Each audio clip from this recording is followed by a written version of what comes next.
Remember that kid, Logan?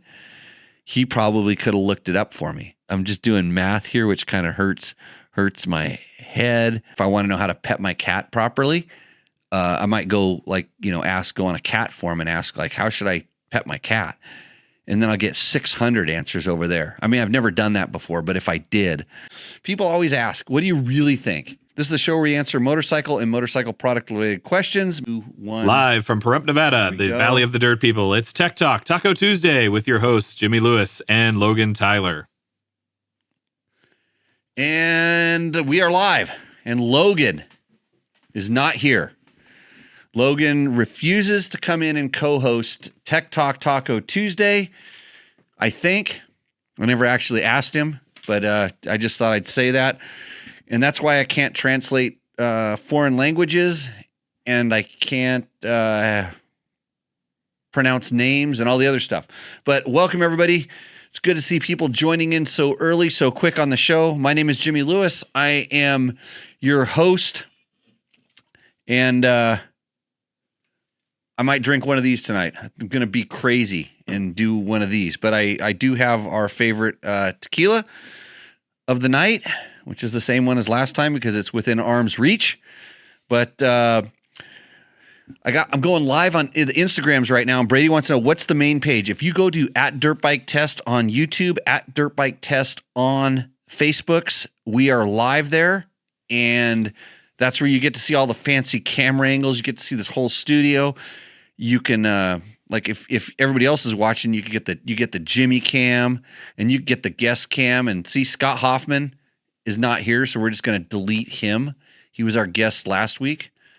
So he's gone, and now you can see Travis riding a Suzuki in front of the Bulletproof Designs logo. So, but you can't see any of that on Instagram because you have a short attention span. So, welcome to episode number 233. It's been a long time. I'm glad you're here with us. This is the show where we answer motorcycle and motorcycle product-related questions. My name is Jimmy Lewis. Of course, this show would not be possible without the help of some fine sponsors, and I'm going to read those off to you because I put them on a list so I don't forget. Of course, there's Yamaha.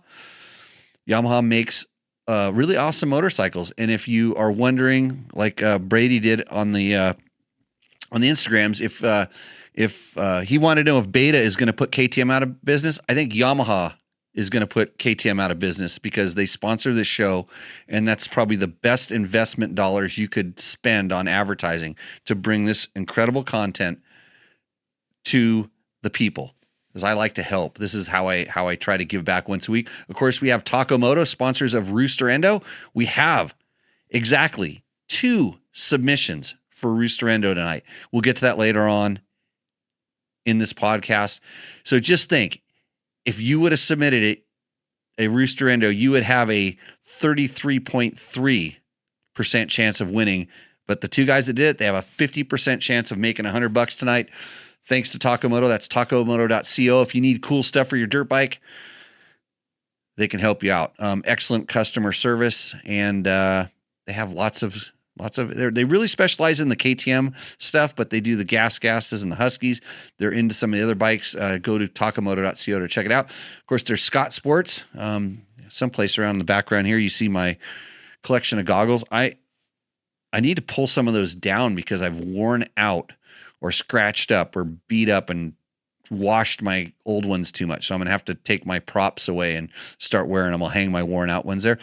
Climb. One of my personal sponsors, my favorite gear.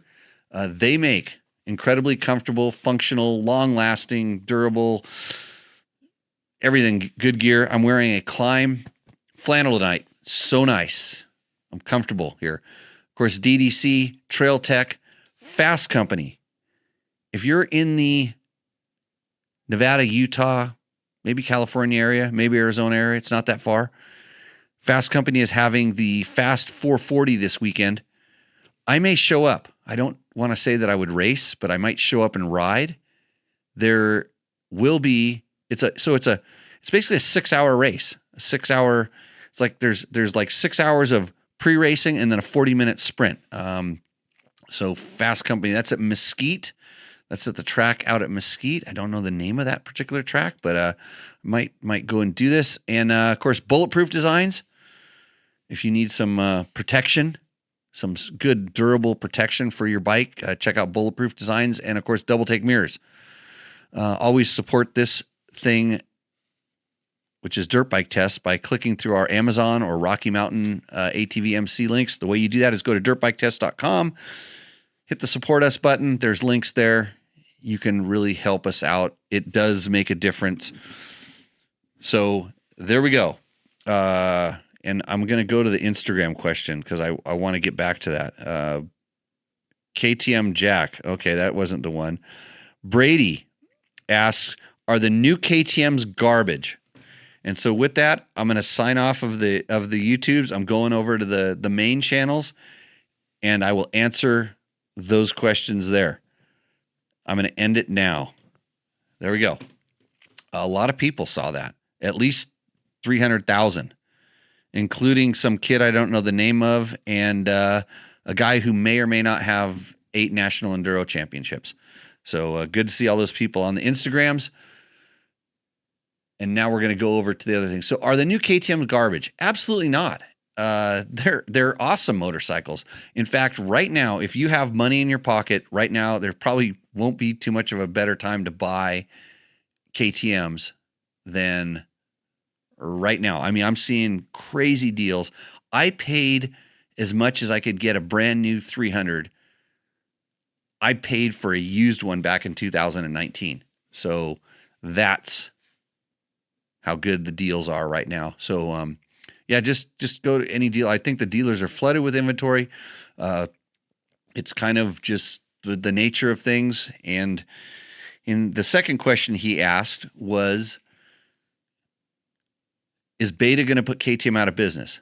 No, Beta is not going to put KTM out of business.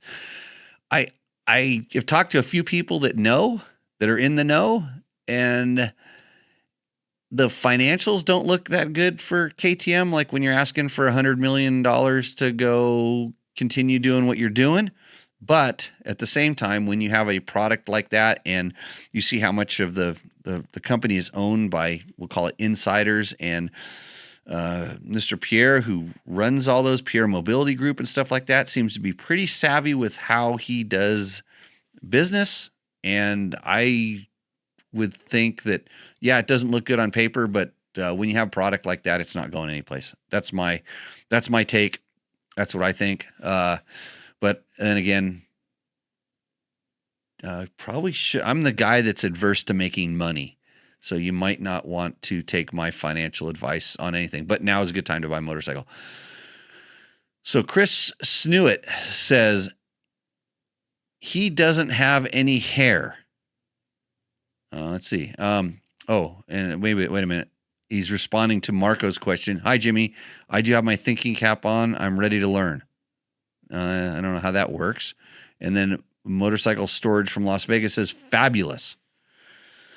So Sawyer Llewellyn says, hopefully Jimmy gets to give us his honest opinion about the Triumph without RC having to show up with that baseball bat. Baseball. Oh, the baseball. Did I talk about getting beat up by Ricky Carmichael? Maybe. Didn't happen. We have a comment about that someplace. And then Jimmy Campbell says, hey, Jimmy. And he gives me one of these. So rock on. Yeah, I'm now down there with you. The Devil Horns. And I'd rather spend the money at Hong Kong in TJ, Victor says. Victor's back, my friends. So anyways, we will get right to it. So couple bits of business. I sent out like a lot, like 100 and something Tech Talk Taco Tuesday t-shirts. Back, before we took a break, in between seasons of the show. So right before the season of the show where we probably should have canceled the show, but we kept going, sent out a lot of Tech Talk Taco Tuesday shirts. My request to you, it came in that little piece of paper that I threw in with every single one of them. Take a picture of you wearing the Tech Talk Taco Tuesday t-shirt someplace cool and send it to me. And the only feedback I got back from any of that stuff was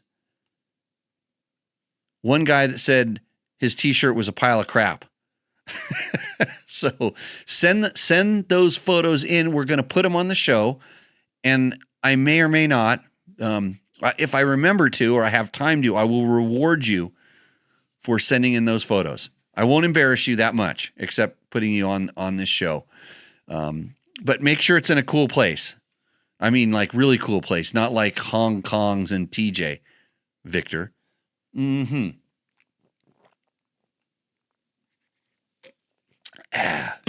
Okay, so let's get on with the other parts of the show. So we have Roostrander coming up later on.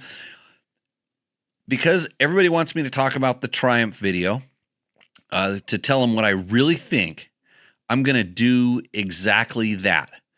Because I really want you to know exactly what I really think. So here we go.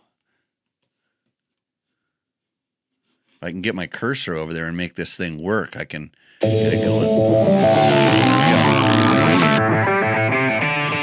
I'm Jimmy Lewis with Dirt Bike Test. Today we are in a top secret location in Georgia at Triumph's off-road racing and product testing facility, and we are riding the brand new 2025 TF450 RC Edition. This is the way they're going to release this bike in 2025, and we're going to tell you how we think.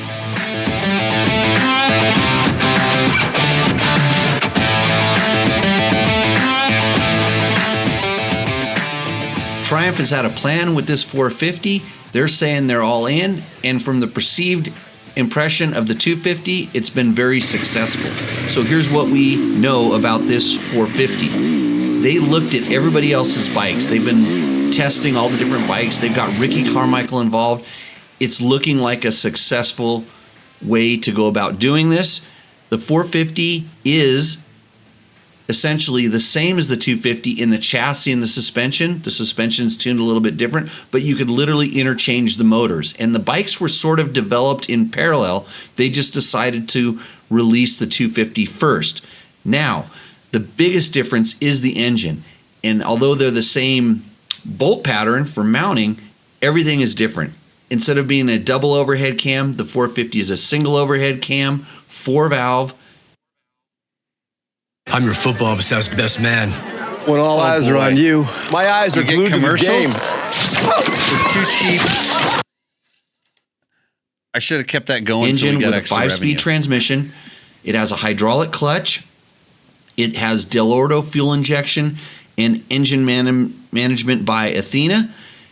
And what that does is it incorporates the same features as the 250 with traction control, launch control, the ability to use multiple maps through the Triumph app. On to the power, and here is what we feel. But remember, this was done on a one-day impression on a very tacky red Georgia clay track that we weren't super familiar with. So things could change when we ride it. Yeah, we're pretty confident. This is a chunky 4-stroke power band, meaning it's not like the 350 style of power where you have to rev it. You can lug this thing. It really starts with a lot of torque right off the bottom, and the torque curve feels mostly flat, which on a 450 is a good thing because you can ride it in almost any RPM. So it comes on with good power, has good power as it goes to the mid-range, and up on top it continues with good power. Okay, so if you're wondering why we're rewatching this, it's because I don't have to say it again. So, and the probably the worst thing is me having to listen to myself and then watch me ride really slow around the track. But we'll get to it. Just formulate your questions. We'll get you some answers, and hopefully, just suffer through it with me. There isn't a zone in this motor that is what we would call downright impressive, and there's nothing that you're going to be let down by. The cool thing about this bike with the 5-speed transmission was there was 2 gears for everything, and sometimes even 3 gears if you were willing to let the motor rev down quite a bit. The other awesome thing is Triumph has their interchangeable map. So it has 10, or now I think 11, because there is a Ricky Carmichael map pre-programmed into the ignition and able to be tuned with their Triumph app, which uses the phone to communicate via Bluetooth. This comes standard on the RC Edition. And the Ricky map, well, frankly, I didn't like it, mostly because I'm not Ricky Carmichael, and he was riding a gear lower everywhere around the track, so I could see where this map, which was a bit more, it was a little flatter on the bottom, but a bit more aggressive up in the upper RPM, where I liked one that actually the stock map, or even some of the more aggressive maps, were really impressive for me, because I could actually ride the bike at gear high and it would pull it with only throttle. So the tunability is good, and Triumph says they're not letting you individually tune the maps. They're giving you complete supplied maps because it allows them to be more aggressive and not limit the ability of the tuner to compensate for somebody that might do something that would go outside of a durability parameter. So overall, it's a really good motor. It's doesn't really compare to anything else other than it's just really smooth, really good, and really easy to ride. And yes, that means it's fast. We played with some of the features on the handlebar buttons.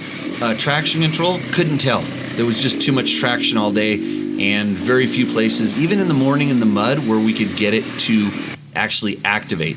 The launch control, same thing. We schooled around with it and didn't really have the opportunity to tell, but again, we're not super familiar with that traction condition. The bike liked to lift the front wheel off the line, and good thing it comes stock with a launch control, because that will help you here. So we're watching our first impression video of the Triumph 450. That's the TF 450 RC, and I'll tell you a little bit about that in a few minutes as well. The other one, quick shift. So we liked this on the 250. On the tracks here, we weren't shifting a whole lot, but we did notice that every once in a while our foot would touch the shift lever and cause the rev cut uses to make it shift gears when we weren't actually shifting gears, and that was a little bit weird as well, so we mostly left it off. The Kayaba suspension basically is, frankly, really good. This is the suspension that everybody is shooting for as a target, and Triumph has done a really good job with coming up with a setting that is just balanced and really neutral. We clicked the suspension one click one way, noticed that it didn't go in a direction we liked, and we went back. You can feel the changes. It's one click suspension sensitivity that usually is a sign of a very precise chassis. Of note is a lot of other outlets were playing around with moving the forks, kind of at the suggestion of some of the faster test riders. That's not us, but we also noticed that this gave the bike sort of a heavy feel. We ran it at 100 millimeters of sag, and we're happy with it all day. It has good bottoming resistance, it's supple, and even when the track started drying out at the end of the day, the bump transmission through the chassis, through the suspension, really didn't feel that bad. So I think they've nailed it with the suspension, and very similar to the 250, no complaints. Onto the chassis and the RC Edition, which is the only way this bike will be released. It has ODI bars and grips, which are kind of Ricky's signature items. It comes with a graphics kit. All the bikes will come with the number 4 and his signature, all that kind of stuff. And then it has the Hinson clutch cover, which is the cover only, and it has some engraving on it. These are the things that make it the kind of the special edition, that it's the only edition you're going to get in 2025. But the way the bike works, the chassis, again, very neutral. The aluminum frame doesn't shout aluminum frame, or it doesn't do anything that's going to tell you it's some way special or different. It's, again, neutral, balanced. The handling, it's not a notoriously front-end heavy or front-end steering bike, nor does it really like to slide or have the back end kicked around. Just kind of neutral and happy. And probably the good thing about this is it isn't, at least from the old days, a Ricky Carmichael setup, which would have been swept back handlebars and low in the rear. Those days are gone, and watching Ricky ride the bike today, he looks very comfortable and happy on a bike that I was very comfortable and happy on. So they didn't make a crazy race version or something weird that the general public isn't going to like. It's narrow, it's easy to move around on. It has a gripper seat as well, so that's going to help you stay on the bike, especially when you hook up and get going. It's easy to move around on. The foot pegs provide really good control. Triumph was very insistent, pointing out class-leading power to weight ratio. And though we didn't have a scale or a dyno on hand, they're claiming around 62 horsepower and 240 pounds wet. So I don't know what that ratio is or where they're getting at, but the bike didn't feel down on power and it didn't feel heavy. Actually, it kind of feels lighter in the 450 world. It has a kind of an agility to it, and not to the point where it gets sketchy, where sometimes light bikes tend to dance. This one felt planted and sticking to the ground, and it didn't require any extra effort through the handlebars, or it wasn't, tough to move around when you wanted to make the bike do stuff. So they might be onto something. If this is where they're going and this is the direction that they want to be leading at, it's going to take some back-to-back, and we'll let you know when we figure it out. They're using high-quality components on this. The Brembo brakes, for instance, have really good feel. They felt ridiculously strong as well, but also the traction was really, really good. Dunlop tires, again, the traction was really good, so the tires they were almost like Velcro, kind of insane. So I don't think Triumph has done anything crazy. They really wanted to kind of stay in a place that was going to be good for a wide variety of riders. And we spent all our time playing with the engine mapping features more so than adjusting the chassis, because frankly, we were really, really happy with it. In conclusion, at $10,999 and available in February, this Triumph, it's really similar to the way we felt about the 250 when we first rode it. It doesn't have any faults, and it doesn't really stand out in any one area other than being a really good rounded package. Again, unfamiliar track and one-day riding impression. I'm sure we'll get our hands on one of these, spend a little bit more time on it, learn a little bit more in familiar places, but I don't think there's anything that you're going to be afraid of. I think Triumph is staying on course, building really good bikes, and they are in it for the long haul.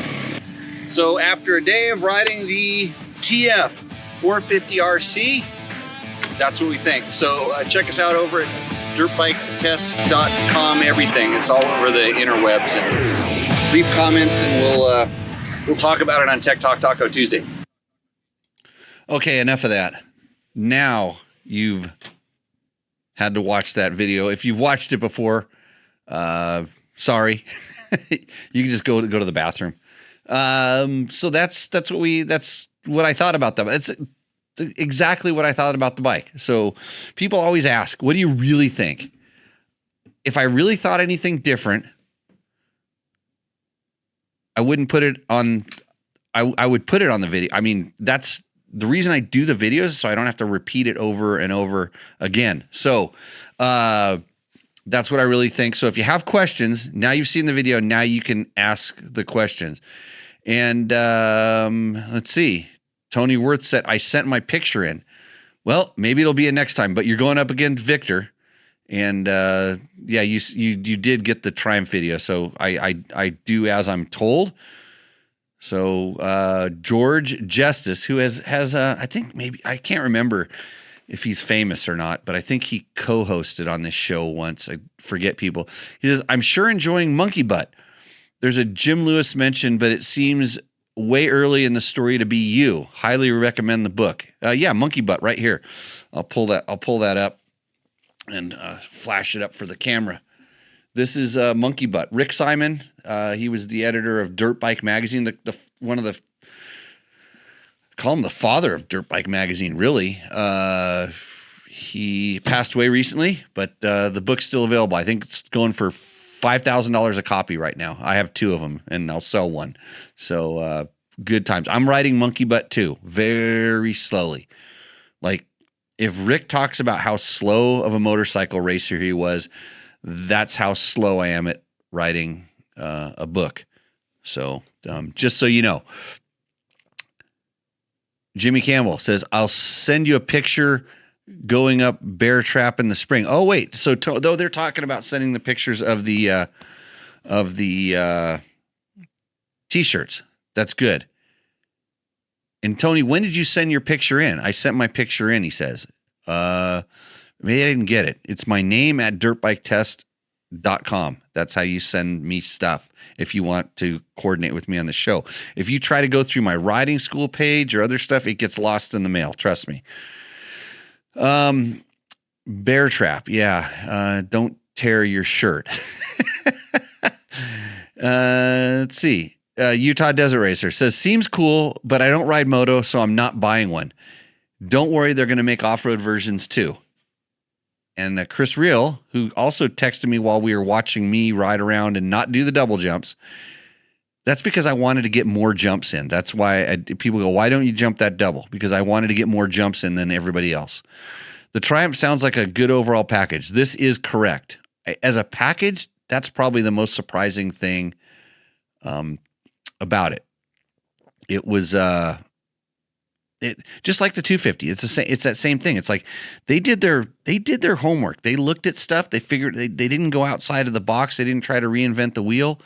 And Chris says he remembers riding a Bonneville in the 1970s, but you can't toggle screens, huh?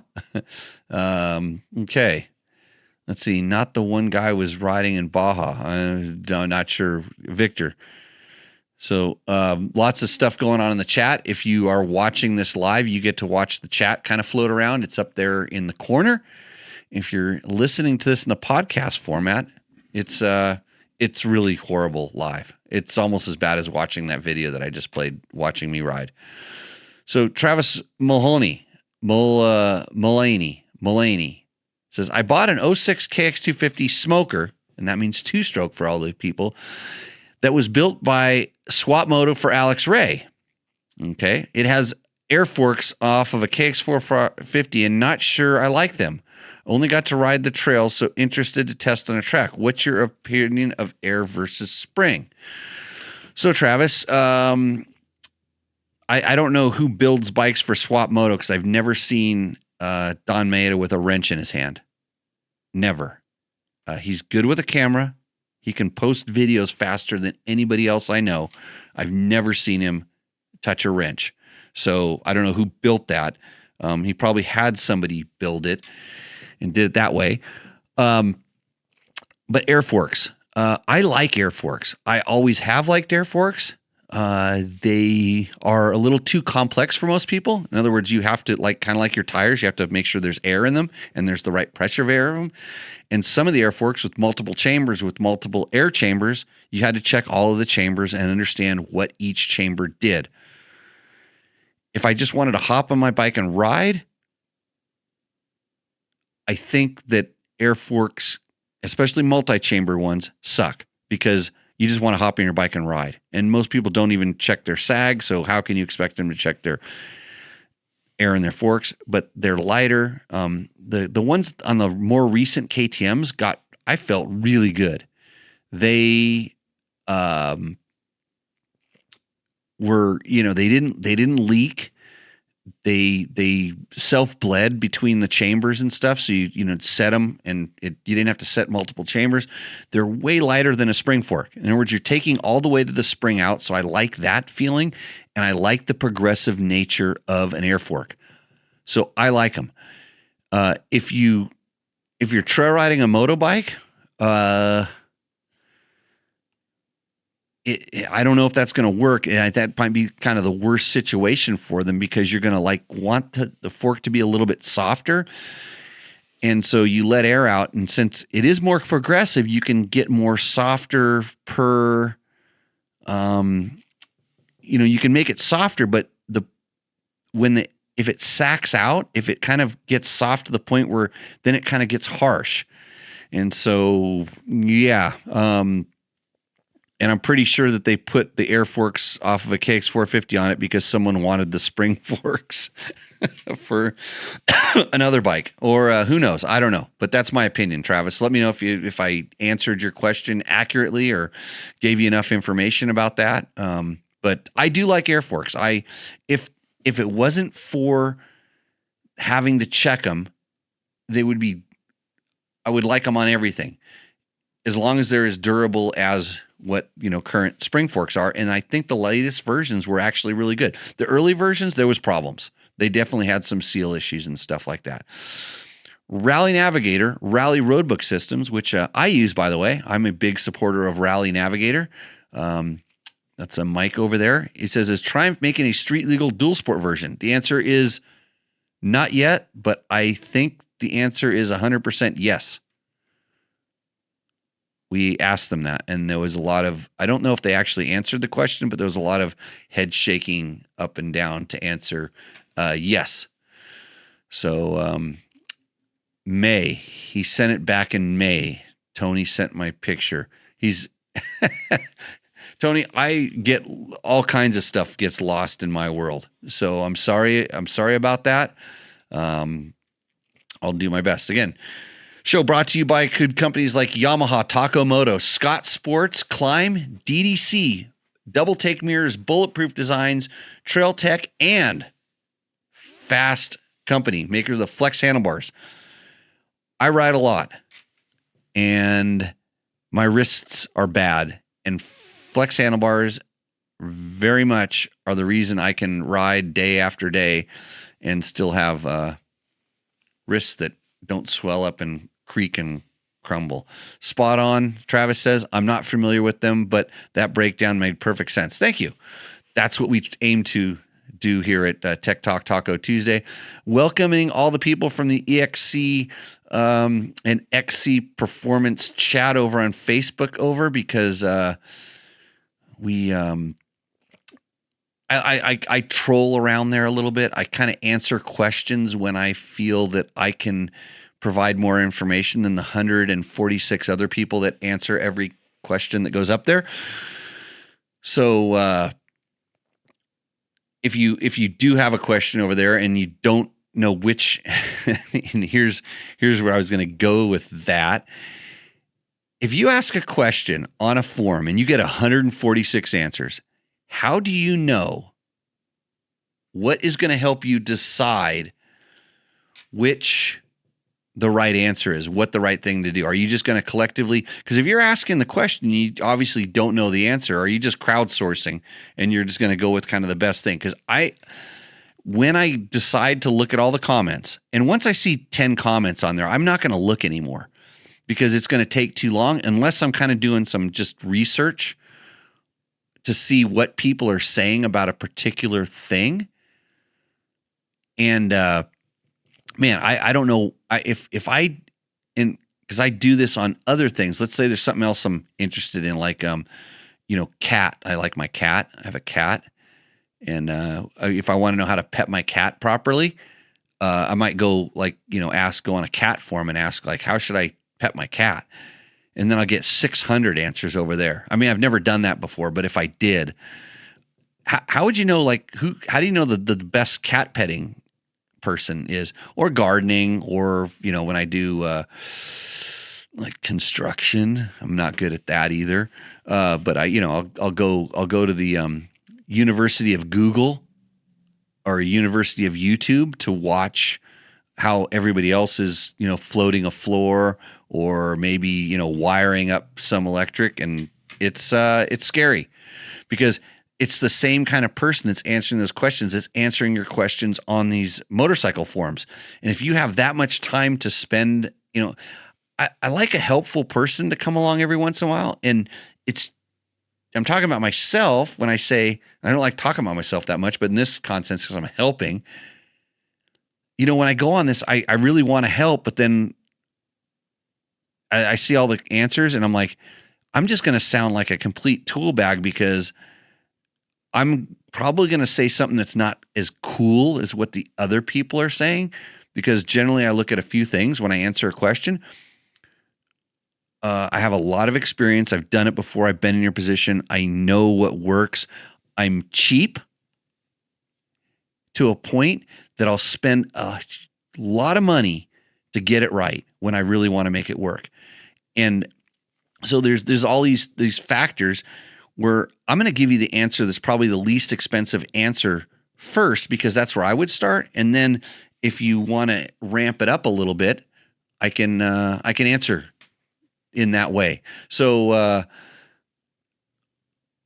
going to go after a couple posts that I saw on the EXC chat. And when you're forced to watch that that Triumph video back there, watching listening to where I rode the bike, like the RPMs I rode the bike, and because all the footage was me. Scott Hoffman also rode the bike a little bit later on in the day because he was mostly videoing and shooting photos, and then he got to ride it in the afternoon. I shot a few photos of him riding it, but we didn't get a lot of video. Plus, I just like watching myself ride. What you need to do is you need to go watch. We did it last week. You need to watch us ride, and then watch all the other guys that were there ride. With their top riders, and then figure out who do you ride more like, and who would you like to listen to on as far as an opinion of how the bike works. So, just saying, just like throw that out there. We got another question from Jamie Borno Reno. I started toying with the idea of getting an air-cooled play bike so I can feel what it's like to ride something to its full potential. I was thinking on something like an XR 200 or a TTR 230. Man, Jamie, that's that's one of the smartest questions I've ever heard come, because usually we start, we're Americans, right? I don't know if you're American, but in America, we like to buy a top fuel dragster to drive to work. Try to get our hands on, some sign of a supercar to just drive through the mountains. And it's the same thing. It's like, I'm going to get a 450 motocross bike as my first bike to go to the track on. I've never ridden before. But there's something to be said for having a bike, and it doesn't matter whether it's air cooled or not, but a play bike, something that you can get to the end of the throttle on, that you can hold the throttle wide open, and then you get to quit thinking about that, because so many people do so much stuff, or they have a bike that they can't even get to the wide open on the throttle.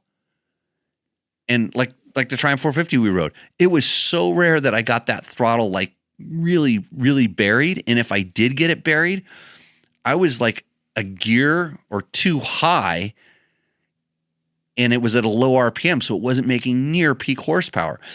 But back to getting this, a play bike or something like this, when you start getting used to, being able to, start milking out the power, and I'll just talk about you're wide open, and then you're asking myself, is it revving to the point where it's going as fast as it can, and when do I exactly shift so I don't, I'm not into over rev so that I'm losing power. You're shifting at the right time, just keeping the bike in the meat of the power, so you're like always wide open. And so you start learning about how to really manipulate the power, make the power, since you're not having to worry about the throttle, it's done, you're wide open, then you can start shifting when you need to. And then you can make sure that when you do get on the gas, you're getting on the gas nice and aggressive.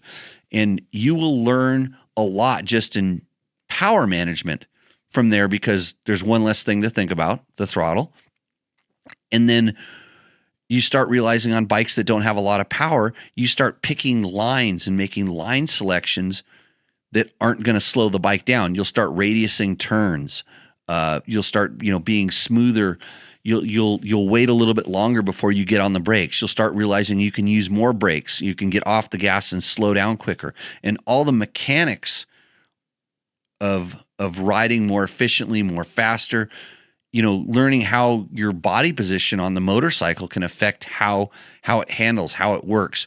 And with a bike like that, low horsepower, you don't get as much correction out of the throttle. So when you get on the gas, it not only doesn't correct you as much, it also doesn't get you out of control as much. So you will learn a ton on that. And Mike Kamet, wow, good to see you again, Mike. I remember we talked about your Cami T. What was there? Old days XR 100s were trainers and still fun. I still ride TTR 125s all the time. We ride them on our flat track, and we're always goofing around. We go trail riding on them, and it's cool. You get to learn a lot about how to ride by riding, low horsepower bikes, small displacement bikes, so you can just pin it and get some stuff done. So, Jamie, good question. If we're giving away something for the best question of the night, that would be winning right now. And Tony Rees says, for riding BDRs, what would be a better option, a Cove 450 or a Cove 800X? I have not ridden the Cove 800X, but I would say the Cove 800X, because the BDRs have a lot of high speed, fast roads where you want a kind of twin cylinder type of bike. And for most, well, I don't want to say for most riders, for my ability level, skill level, and the people that I ride with, the difficult sections are nothing that a decent rider on a twin cylinder bike can't get through kind of safely. So there we go. Okay, back to my questions from the EXC group. Jim Piscatelli, I said that right, I think. And he's talking about, and I'm going to read it. I'll read it without even interrupting myself. Don't waste your money on a new ECU. I installed the JD Power Tuner 6X on my KTM 500 EXC and was a game changer. Now I have excellent throttle response, no backfiring, and better fuel mileage for 1/3 the cost of a Taco Moto Get ECU. Believe me, I took a flyer on it thinking it was smoke and mirrors, but it works. And there's 143 comments currently on this post. And I read this and I saw the picture, and I have issues. I have a lot of issues, but these are even better. So this is what I think right away. Jim, what year 500 EXC was that? Because I will tell you that I agree with you 100% for certain years KTM 500 EXCs. And that's what I've done to a few of my KTM 500 EXCs. But at a certain year, the KTM went from closed loop to open loop. I'm getting that backwards. Open loop to closed loop. So it started sniffing the exhaust gas and making adjustments to the fueling based on that. So if you did put a JD tuner, which basically interrupts the signal from the ECU to the fuel injector and either enriches or leans out the mixture. So the ECU tells it what to send, and then you either add a little bit or take a little bit away depending on some parameters. It's a really great tool. It's easy to tune. There's a lot of these things. They're called piggyback tuners where you can make adjustments. The JD one is similar to like 3 or 4 other ones out there. There's one called a Dobek tuner, which I don't know how many maps you can get with that, but JD always kind of sends it with a pretty well-tuned map. I have experience with this. I've worked with them before in dialing in some maps on different bikes. He's absolutely right, but at a certain year, and I think and Taco Mike would be the guy to answer this because he knows this stuff.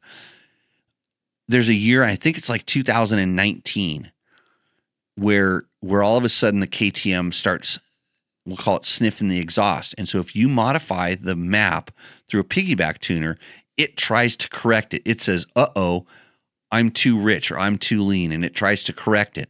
And it doesn't do it right away, because I put one on one of these bikes and it made it horrible. It wouldn't allow it to work. And so at that point, whatever your cutoff that is, you need to go to something. You need to do something different. What do I do on my 2019, on my 2020 and 2021 500 EXCs? They're stock. So that's what I do. But I run them that way because they make enough power. They're plenty fast. They get great fuel economy. Mine don't backfire. But I also didn't take the reeds out. I didn't do an emissions delete. The only thing I did was on most of I've switched over to an FMF Q exhaust. But I did, if I left the stock exhaust, I took the perf thing out at the very end. Not the whole snorkel thing, just the thing at the very end. And my bikes run fine. I've done peninsula runs. I've ridden them all over everywhere. Actually, my one has, I don't know, hey, hot take here. There might be a Today in the Shop live edition tomorrow going down here. You can watch me tear, I believe it's I forget the numbers, 12,000 mile KTM 500 that started making some weird knocks, and I don't know what it is. So I threw it on the stand and I said, I'm going to do this live on the show. So you can watch that. But anyways, so I'm not sure what possessed Jim to go and throw that up there, but you're a new guy and you've got a new 22 KTM 500 and you go, well, I don't want to spend all that money on the Get ECU. I want to do something like this. And you do what he says, it's not going to work. And I don't know. I haven't checked to see if JD's selling them for the bikes that they don't really work on, or if they have a warning that says maybe they don't work. I've actually had a bike with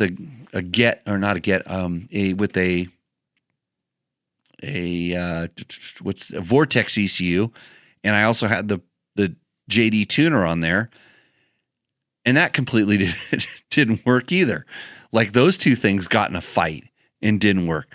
So you got to be really careful about like what you're changing and what you're, what he's trying to accomplish. I'll tell you the main thing when people start talking about getting all these ECUs, and I'm not a huge fan of these big ECU swaps, because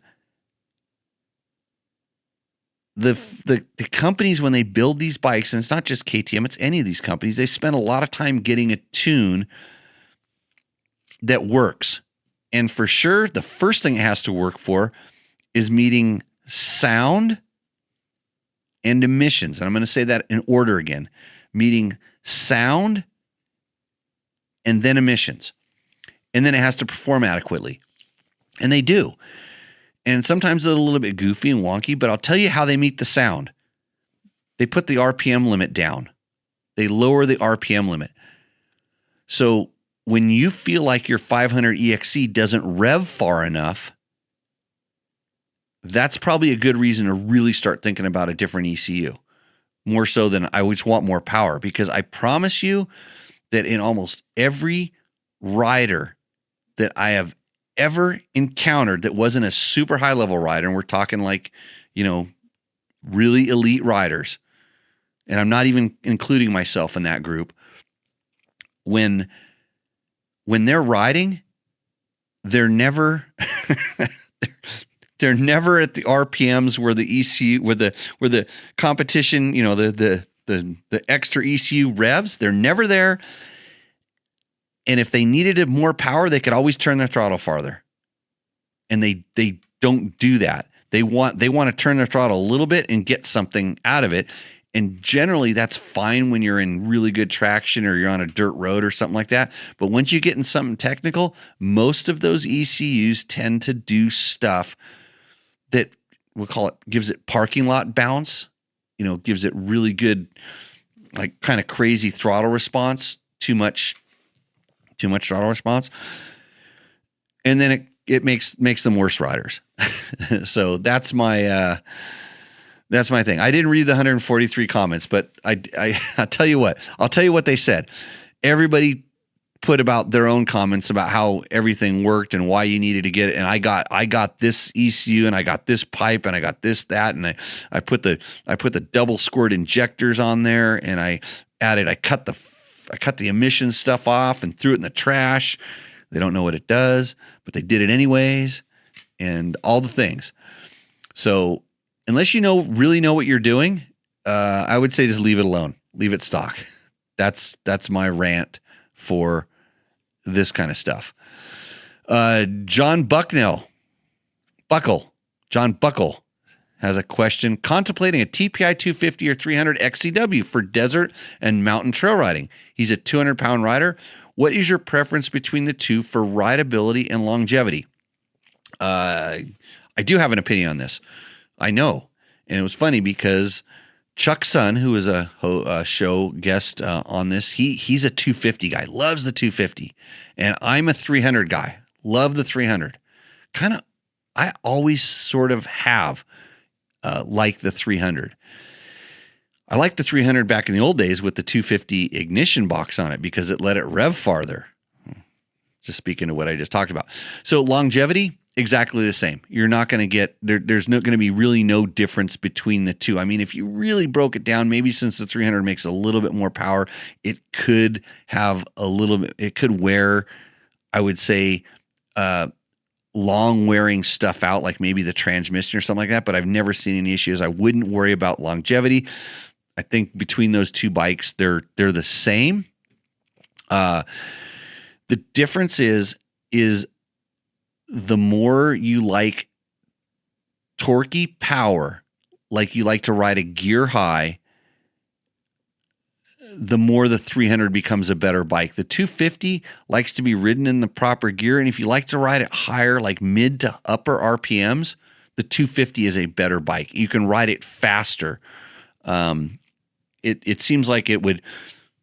300 is almost like a little too much when you're riding it like mid to upper RPMs, and it doesn't. It's not happy up there. It's happy, but not as happy as a 250. A 250 when you're, it's not throttle position. It's more RPMs. When you're in the upper RPMs and you're, kind of letting that thing sing, the 200 is just, it's making a little bit less power. But it's plenty of power, and it's really easy, to maneuver the bike. It basically handles better. It seems like it really works there. So you feel a little bit of a weight difference, a perceived weight difference between the two bikes. The 250, of course, feels lighter.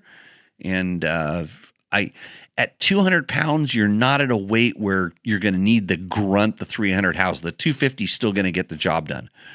So, you can lug the crap out of a 250, and it's not until if you're lugging and then you kind of roll on, the 250 will. It's not that it won't accelerate; it just doesn't accelerate as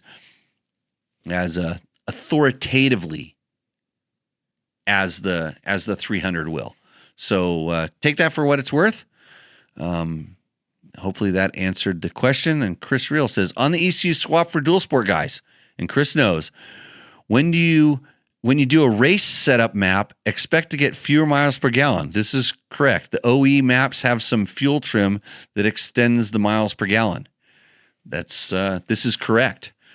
How do you get more power? Put more gas in it. Generally, more air, more gas means more power. So I don't know that, and Chris might know this, I don't know that they would ever go to a point where they're lean that would cause durability. I know that the stock bikes can run a little bit hot, but a lot of times that's because the mufflers also are a little bit more restrictive and they kind of trap some heat in. But remember, when they tune these things, it's a system. It's a system from the air cleaner, actually even the outside of the airbox, because some of their bikes have snorkels and sound dampening devices, all the way to the tip of that muffler. It's all done as a system and meant to work together for sound, because that's the hardest thing, and then secondarily for emissions. So, okay, I'm going to go back on to the other question I pulled out of the EXC group. John, I'm glad you liked my take. Or you thanked me for my take. I don't know if you liked it or not. Let me know what you end up with. And then and the best thing is if you ever have a chance to go to like one of these, I know KTM does them, Yamaha does them, Beta does them. They do demos like at national enduros and at some different events, dual sport events, or they'll rent a track or a ride. They'll go to a riding facility. If you ever have the opportunity to go to one of those things, and sometimes you have to pay an entry fee, like $40. And whoa, Mike Kamet just chucked us some money for tequila for Jimmy and or cat treats. And get Chuck Sunbelt. Oh, Chuck's coming back. I've got some work for Chuck. We're gonna do a little trail work. Chuck, I heard likes cutting some trails, so we're gonna go clean up some trails around here.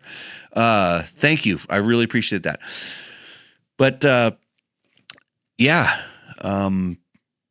if you can go to one of these ride days and ride all the bikes and ride them back to back, and you don't get a lot of time on them, but you get enough time to kind of ride them back to back. That is some of the. It'll help you so much in kind of making these decisions and kind of open your mind up to maybe, you have a first person experience. You get to ride them and you get to know what they feel like, as opposed to listening to ding dongs like me try to describe them as accurately as you possibly can with a personal bias that's, probably ridiculous.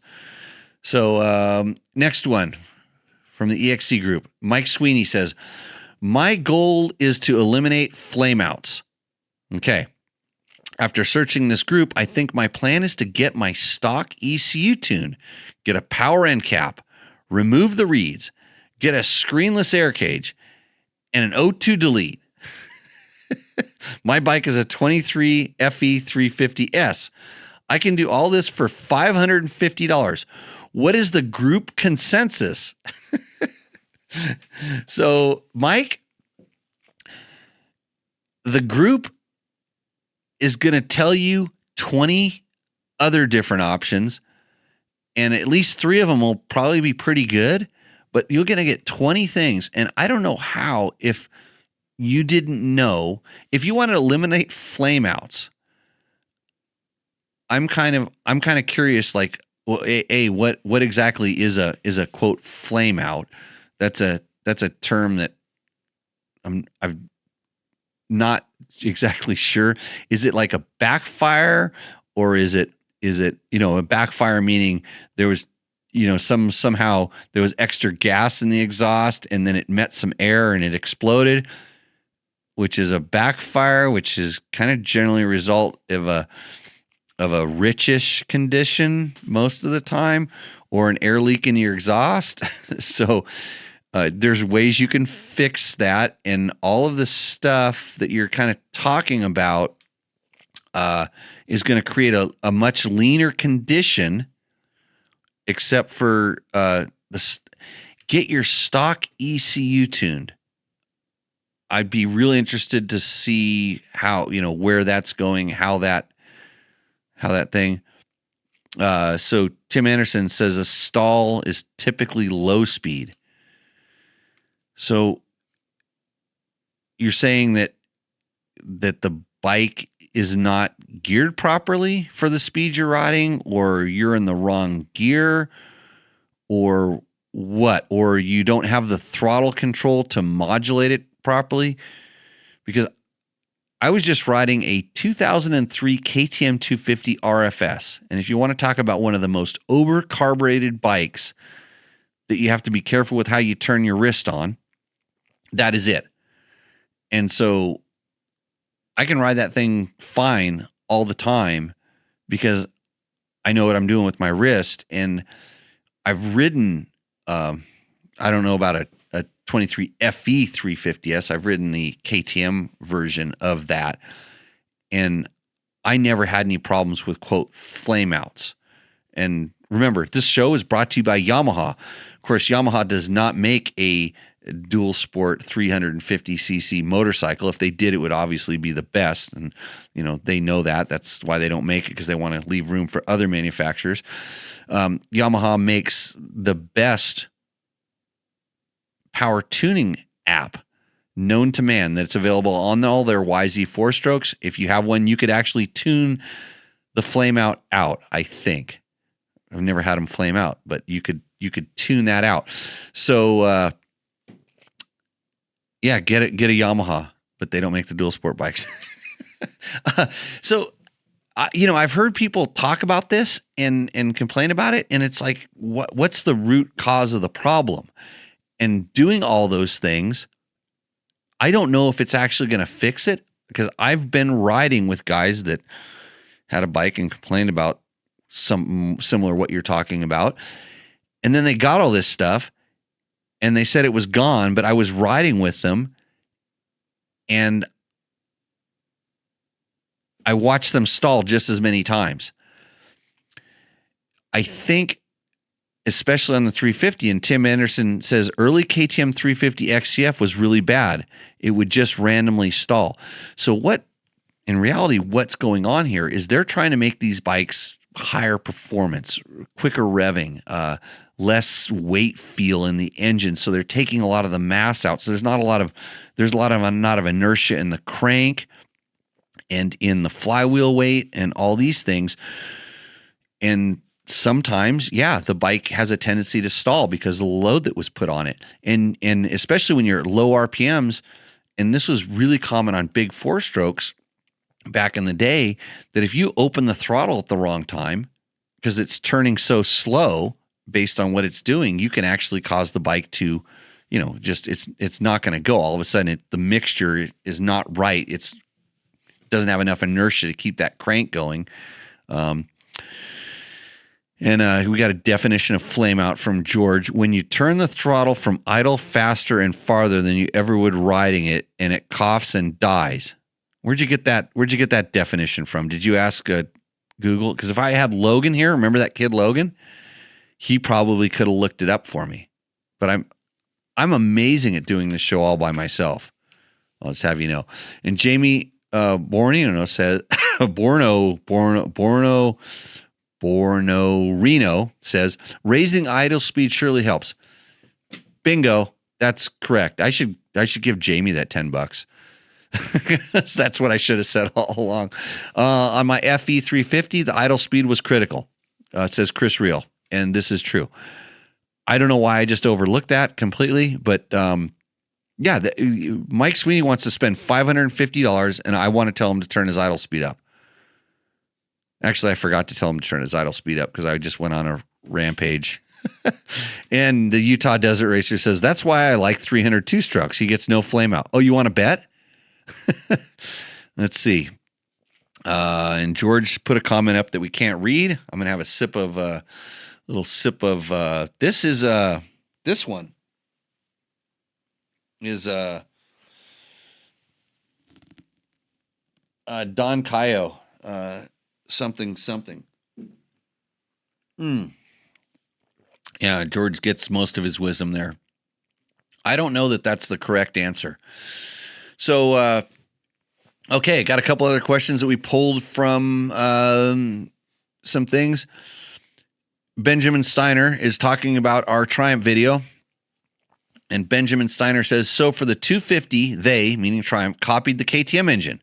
Now for the 450, they just put a 450 cylinder on a copied KTM 250 engine. Don't think that's a good idea. Well, Benjamin, you seem to be very enlightened, and that's absolutely factually incorrect in every way possible. Triumph made no bones that they looked at everybody's stuff. And if you look at the shapes and different things and locations of things and stuff, they were definitely influenced by the KTM. But I don't know of any KTM part that would bolt on to the Triumph motor. Okay? So that means it's not a copy. And the 250, they did not put a 450 cylinder on it because it's completely different. If you look at the cases and everything, the holes line up in the frame, but it's not the same. So, and since you don't think it's a good idea, Triumph didn't think it was a good idea, and that's probably why they didn't do it, because you probably are their main advisor, I suspect. So, another email. Hi, Dirt Bike Test. This is Jasmine. I represent the Moto company whose aim is to help Jackery and do overseas promotions. You do really great contents, so we want to invite you to this collaboration. Here's info about this campaign. Jackery Solar Generator 1000 V2. Okay. Send it. Yeah, just send it over here.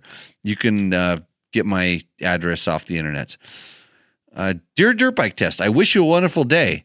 I'm Sonia from UTK Technologies. Thank you very much for your wonderful and rich content. Woo. creation and sharing the YouTube platform. I really like your video style. You have bad style then. Therefore, I would like to share with you a business cooperation opportunity. So, all your friends that say they're making a lot of money on YouTube, they must be doing collaborations with companies like UTK Technology, because they make far infrared technology company mainly involved with far infrared heating pads to relieve waist, back, shoulders, knees, and other body pain. Let's see, the far infrared heating belt and far infrared heating shoulder strap are being marketed. I think this product is perfect for your fans. That means you. This product is perfect for you. Now I'm going to have to click the damn paid content thing. Let's see. If our product can get your strong recommendation, it will have a key promotion effect on the sales of this product. Okay. I don't even know what it is. I won't put a link in the description because I want you to buy Bulletproof Designs products. That's a company that makes good, strong products that I can believe in because I have the radiator guards on my bikes. I have the rear disc guards on my bike. Let me say that again. I had the rear disc guards on my bike. I'm going to put the front one, the nice wooden front one of these days. But it's such a cool thing. I don't want to break it. It's made out of maple. It is breakable. It says can be used as firewood. So bulletproofdesigns.com. Tell them Jimmy Lewis at Tech Talk Taco Tuesday sent you, and you might get a surprise in your box, which is like maybe they'll double bill you, or maybe they'll ask you to send them a hoodie from your company. I don't know. Great company. Good. We had Bud on the show a couple shows back. I think 221, I think was the show with Bud. Interesting. Talked a lot about, how they make a lot of stuff for the extreme enduro crowd, because I'm extreme enduro. Let's see where we were going to go to next. I was going to go to some of our video comments.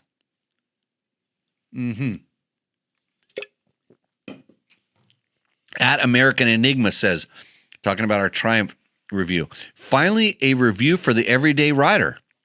I was getting ready to buy a KTM 350. I'm over fighting the 450 arm pump. This has me rethinking my position. Looks like a relatively rideable 450. Feel free to correct me if I'm wrong. No, you are not wrong. You are right. It is rideable. It's Tech Talk Taco Tuesday at what time? What time are we into the show? 1 hour and 14 minutes. So if you have questions and you watch our videos, sometimes I go through there like I just did, answer the question, and then reply. And the best thing is people go, what's TTTT? It's like it's freaking code word for a really cool show. Where's my buddies at Inside Live Moto? They haven't been telling me. I must be doing a good job getting the show posted up on time on the podcast, because I'm not getting the texts about, hey, we're at the shop. Where's the show? Nice looking bike. It's with Brian Martindale. Let's see. Do like the Carmichael edition. A really nice draw, says Ultra SS something or other. And he also says, with all the flat torque and many maps, would it make a good dune bike or sand track style?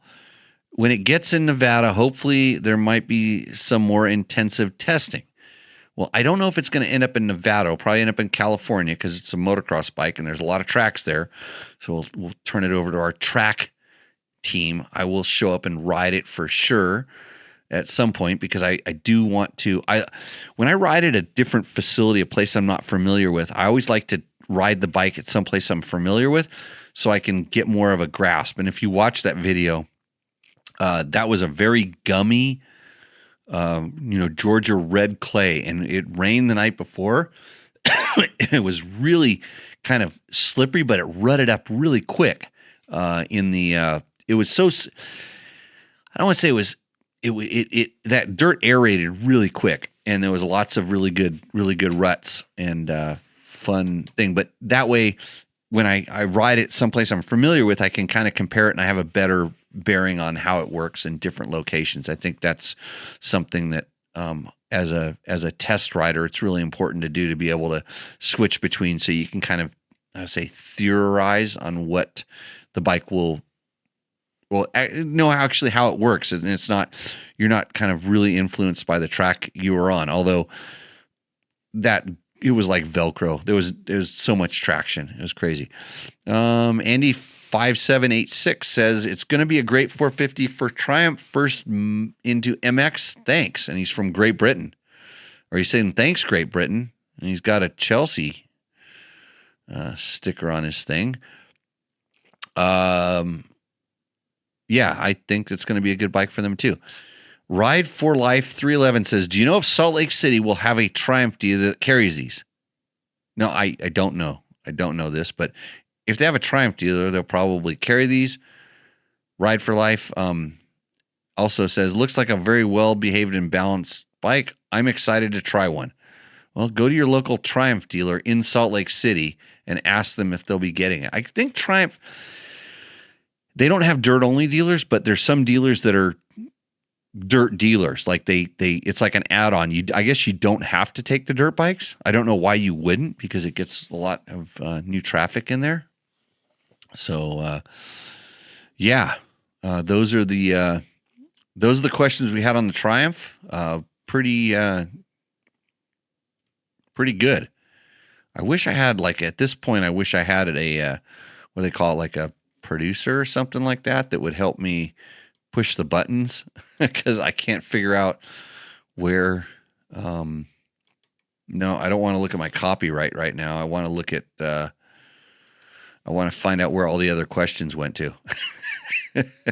Lots of copyright issues on dirt bike tests because of the music we use. People are always trying to steal community. Here we go. Okay. Let's see. Fox 13Z says in 39, I'm so used to hearing I am Jimmy Lewis, a Dirt Rider magazine. It's weird hearing him say anything else. What'd I say? Dirt bike test? You're lucky I just didn't talk about me the whole time during the Triumph video. But that's what I have this show for. Johnny Lightfoot 99 is talking about our bike build of the Honda CR450R. I have a 22 CR450R. I was curious if you had an issue running a 14 tooth up front, being the chain is so close to the hydraulic clutch solenoid. I currently run a 13 front 42 back sprocket on my Supermoto street setup.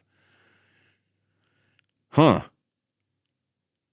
I don't know, because I don't do Supermoto and I don't have one of those bikes. So I'm pretty sure they don't have an issue, because they're doing Vegas to Reno on these things.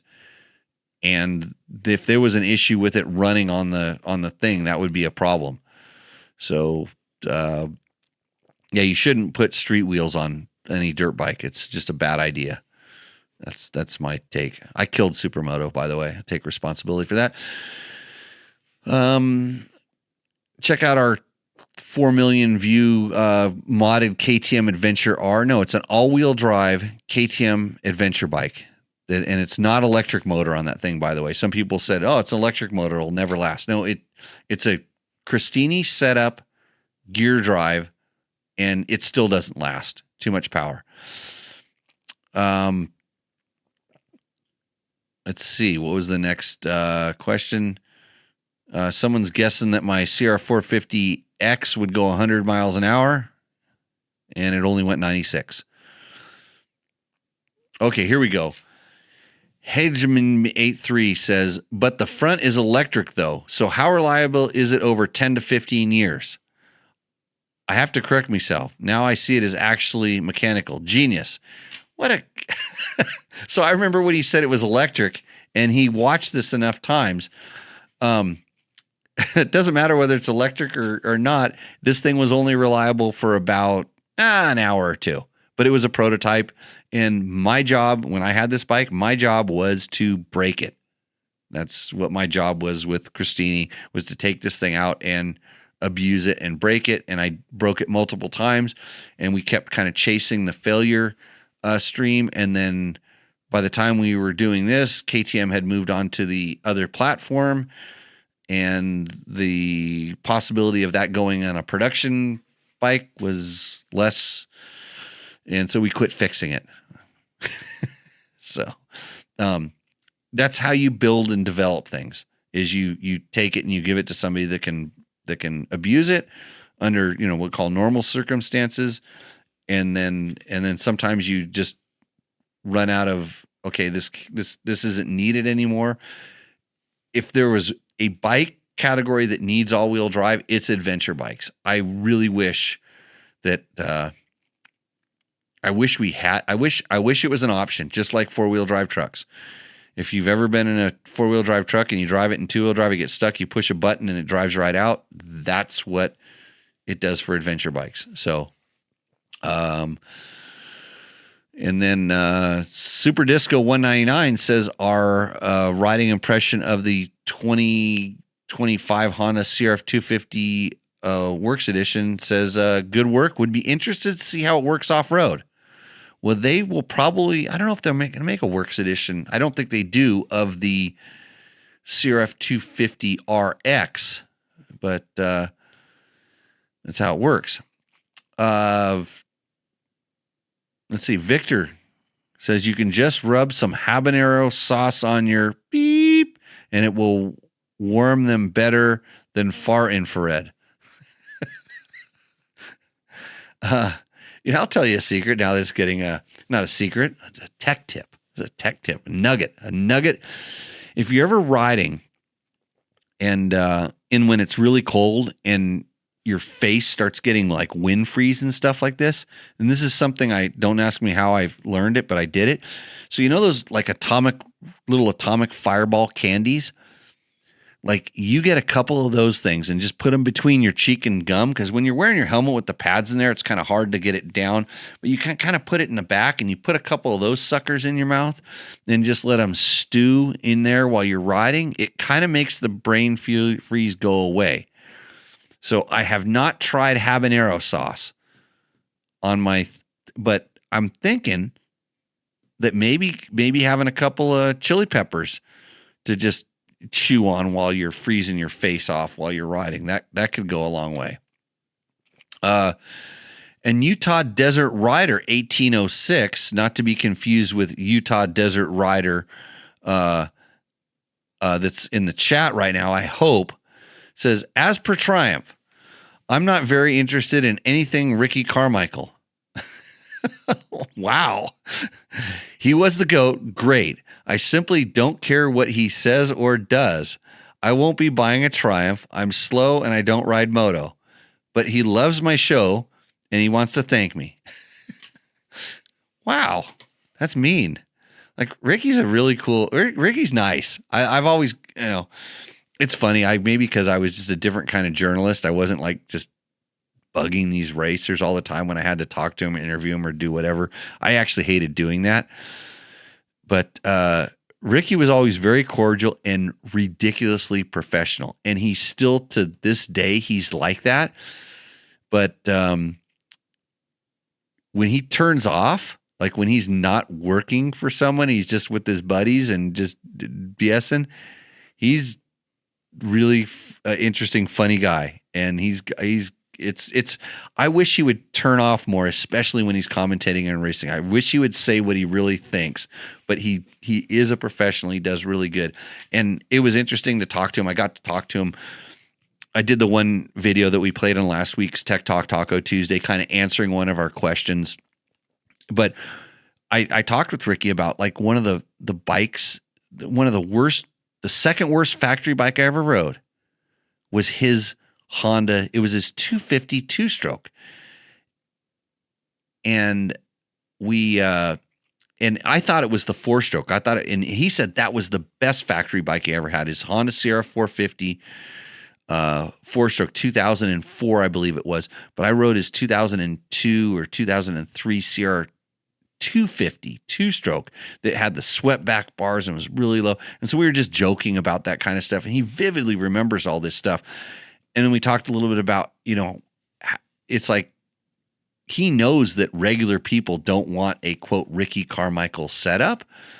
So the whole time he wasn't trying to develop a Ricky Carmichael bike. He was helping to try to help Triumph design a bike that was going to be better for everybody. And they did a really good job. And they use it's not just Ricky. I mean, they use a lot of other test riders. Ivan Tedesco was there.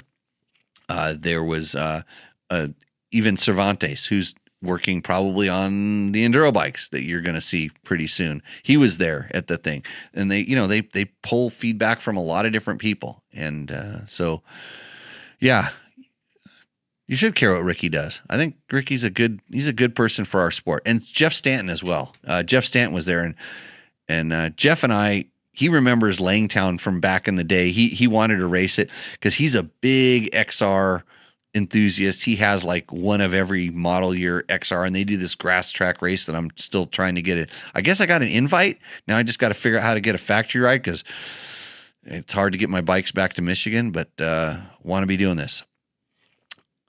Back to the question, does Triumph have a beer cooler carrier? Ken? No beer cooler carrier. Just like your Speedway bikes don't have brakes. Kieran Espardo 6601. KLX 300 no Tene Represtos in Argentina. No compren. Okay. So, that was from last week's show when I needed to have a translator and stuff. So we've gone through all of our questions, all of our videos, and that means it's time for everybody's favorite segment, especially if you sent something in because you can make some money. It's called Roosterendo, brought to you by Moto. Moto makes awesome, they don't make a lot of stuff. They sell a lot of stuff. They do tunes on the Get ECUs that they sell. So they also do some tuning with DynoJet with some of their tuners. They have the answers that you might have about anything. And in reality, if you want a straight answer, Taco Mike generally gives you a straight answer. So remember, he wants to sell you stuff, but he also wants you to be happy. And so if you remember that, especially if you have your $100 gift certificate from Tech Talk Taco Tuesday in your hand, it makes it a lot easier to get that $500 or $800 ECU that you want. And this week's show, hold on, Roosterendo, here we go. Roosterendo, we have, I'm going to turn it on right here. There we go. It's not just a blank screen. This is from Lee Graham. This is, even though you can't tell from the photo because it's kind of blurry, he sent me a thumbnail photo. And Lee's a Canadian. I know this because he's been out here for some training before.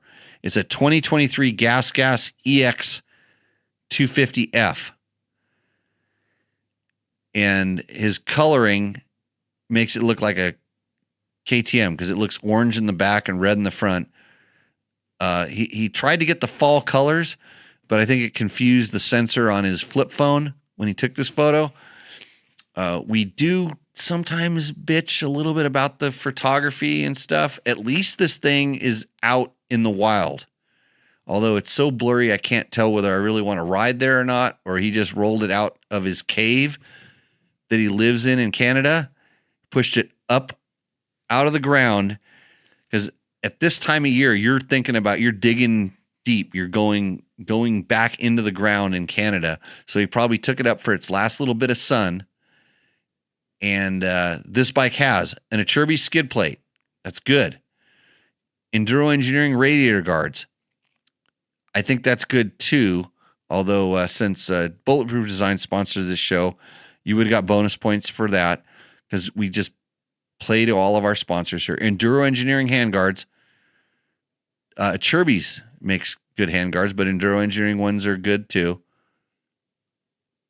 Moose Racing handguard braces. That's interesting.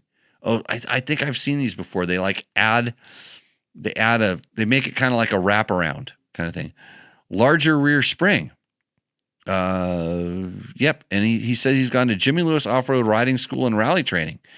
He's spending my energy, time, and money on trying to ride better, not on parts.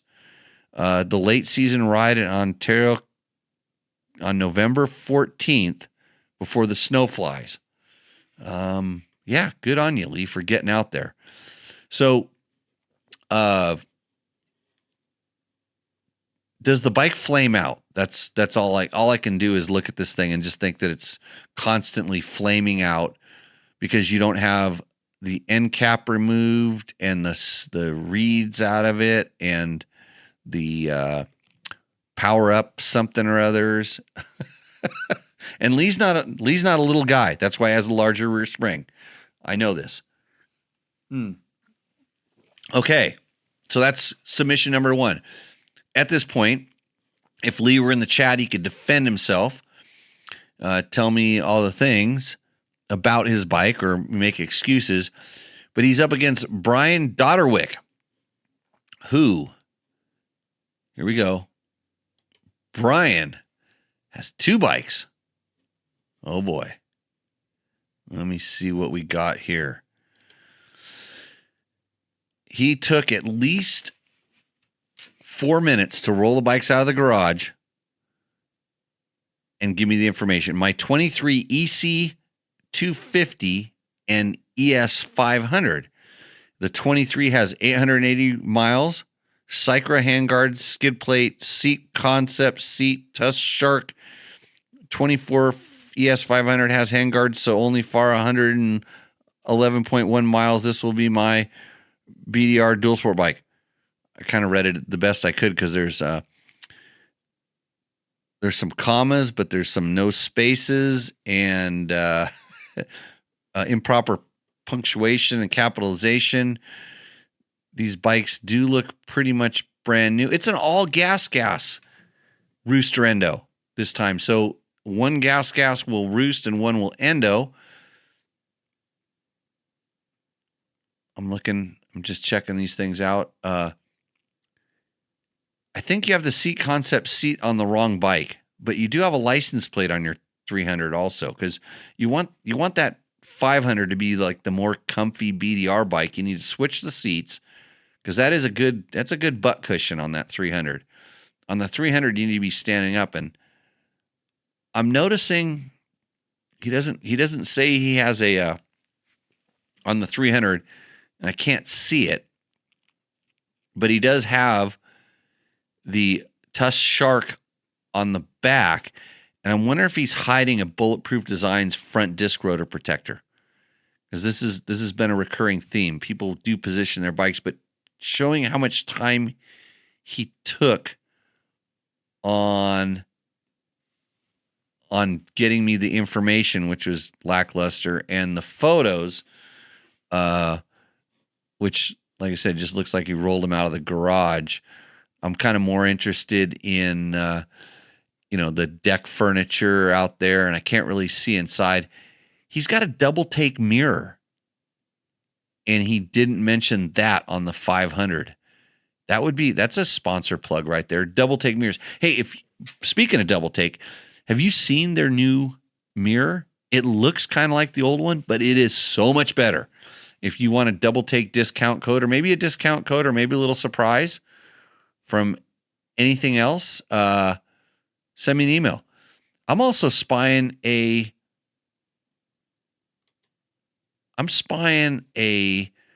Trail Tech kickstand on that 500. If we start geeking out, I don't know if that's a stock one. I'm looking at it real close here. I haven't looked at a stock one lately to see. Is that a stock one or is that a modified one? At least the photo is of some quality. That's a nice thing. But yeah, it's a double take mirror. Best things in the. Lucky he covered up his license plate number. We wouldn't want to do that. And there's that big old seat concept butt cushion. What a nice thing. And what's up with the blue handguards?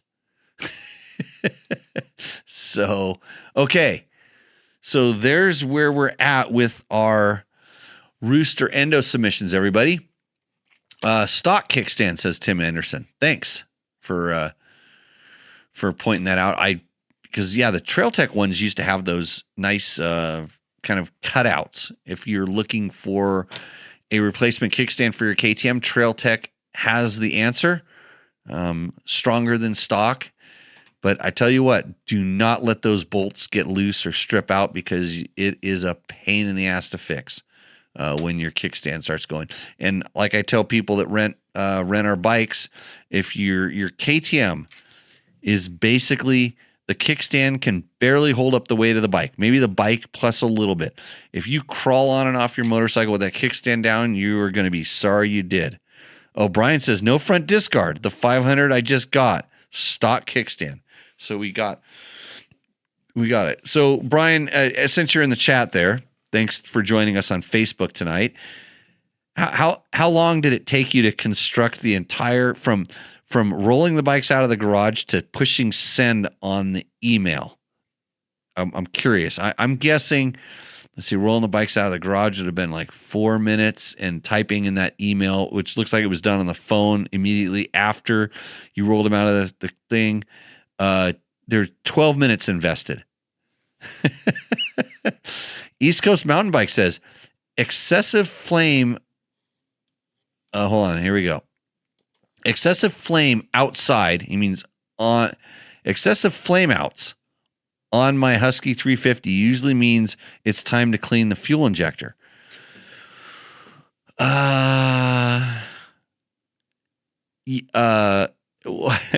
have to have the discussion about like what actually is a flame out. Is it just stalling, or is it backfiring, or is it like too low of an RPM? It's like, is it like bad jetting? Like flame out. 5 minutes. Okay. So at this, it's 5, 10, 6. So I'm just doing math here, which kind of hurts my head. But we're talking about if you won tonight, you're operating at an efficiency of, let's see, $600, $1,200 an hour. That's it, of you taking pictures, timing this thing out. And you're up against Lee, who's not showing up in the chat right now. He's winning. Lee is winning because he's come to my schools before, and I have a bias. Usually, I'm really torn on this one. I want to disqualify both of you guys because Lee's photo was freaking horrific, and your photo took all of 5 minutes. I'm investing 2 hours of my life here tonight to bring you this super quality content, and I get 5 minutes of Rooster Endo. But good job on you for getting it in before the bell. So otherwise, we'd have a one bike Rooster Endo with Lee's photo, he sent it in immediately after the last show. So, you know what, Brian? I think you're giving me more enjoyment. So I will send you. I'll reply back to your email with some information to get in touch with Taco Mike at there, and then you can be on your way to getting that 500 dialed in for BDRs. So thanks for joining the show. Thanks for watching. Tell a friend. Actually, tell your friends, Brian. Tell your friends to send their bikes in for Rooster Endo, and tell them if they take longer than 5 minutes. Because you would have been, if there would have been one more. Actually, I'm scared to look. I'm scared to look at what Victor sent me because he was up against you. I think it was something about a Yamaha IT 175. So I have no idea. $1,200 an hour. That's what retired guys make. Yeah, good times. Hey, it's good that you're spending your money on dirt bikes. That's always a good thing. But thanks for doing this. Thank you to Takomoto. That's takomoto.co. Check them out on the webs. They are also kind of the ones that are behind that EXE FE performance group. And Taco Mike does go in there and kind of moderate a lot of that stuff and answer questions. And you would almost not know that it's Mike from Takomoto that's behind that, because it's not like he's on there just constantly pushing his stuff. Actually, his customers are on there constantly pushing his stuff, because anytime you ask a question about an ECU, or you're thinking about modifying your bike and he crowdsources, his customers come running back and tell you all the things that they bought there and all the things that they did, and just makes it ridiculously confusing, I think, for people that are asking the questions. So we're going to go back to our chat here. With the fuel injection bikes, it was typically a map for ECU, TPS out of adjustment, or dirty injector, says Tim Anderson. So I will agree with you on all of those. Most of the time when I had bikes that ran crappy or flamed out more than stock, if there's a thing called a flame out, or I had issues with the bike not running properly, in other words, stalling and or surging or backfiring, it was result of a ECU that was not as good as stock, and whether that's a modified one or a reprogrammed one or one that Billy Bob sent you a flash for, that. The TPS out of adjustment, yes, for sure. The TPS out of adjustment and or the throttle position sensor going bad, though very rare, it does happen. So, and then a dirty injector. I have had so little experience with dirty injectors, and my experience with dirty injectors usually starts with 3/4 throttle and above, or very high RPM stuff, not low RPM stuff. And so I start identifying a lack of power or a lack of pull at high RPM, or you get up to high RPM and you feel the power decrease when it shouldn't. That's when I notice fuel injector stuff. And anytime I notice that, and it's been 3 times since I've had fuel injected bikes, I took my fuel injector out and cleaned it, and I never had any further problems. I had one bike that it did it about 100 and something miles away from anywhere, and I was able to nurse the bike back. And by the time I got it back, it would only run about quarter throttle. For sure it was having idle issues and things like that. But if the fuel injector is causing low RPM problems, it's been a long time. You should have felt it. You should have felt it earlier. But yeah, and a lot of times it's other things that if you're having a dirty fuel injector or a plugged fuel injector, and I've never had in cars, I think I've had fuel injectors go bad where they like stuck open and did stuff. So maybe I'm talking a little bit out of line, but I've never had that problem on a motorcycle. If your fuel injector is getting dirty, there's a problem someplace else. Like your filter is not working properly. Your fuel filter is not working properly. Your fuel filters are allowing debris to pass through the fuel lines after the fuel filter. There's something going on there. There's lots of stuff that could be causing this sort of issue. So, anyways, so that's it. I think the chat can agree or disagree with me. I think I successfully answered 9 out of 10 questions without going to the reference manual. I have to take a peek at Victor's. Oh geez. Yeah, Victor, that's going in Roosterendo next week. Yep, we got. There's at least one entry. So we've answered our tribe questions. We've answered our YouTube videos. And what else? I noticed I have more copyright violations on YouTube for sounds like this. Yeah, there we go. I'm gonna have to now. I'm not gonna make any money, but since Mike Kamet gave us $10, which is super awesome, I really appreciate that. And yeah, if you have any questions, Mike, you go to the front of the line by doing that, by giving us a few bucks here. So we made like kind of 5 times as much money as we've ever made on this show before, and we have some new messages. So here we go. Motorsport says buying a fuel out of a Coke bottle in Mexico can cause fuel injector issues. Not if you have a good fuel filter. Well, I don't know. So you can have weird chemicals that get past the fuel filter that do stuff, but yeah, generally that's the fluid, and the fuel injector will pass the fluid through. Because I have these screens that there's these really neat socks that I have that'll actually take all the water out of gas that I've used before, some different stuff. So keep your fuel filters clean, and you probably don't have to clean them as much as you think, unless you're pouring dirt and other Mexican Coke bottle gas into your bike. I'll just say that. So, man, we've had a good show. We haven't even dropped any frames.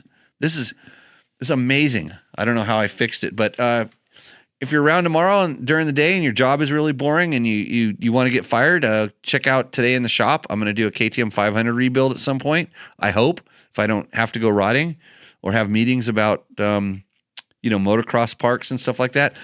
Hot Shoe Hall of Fame.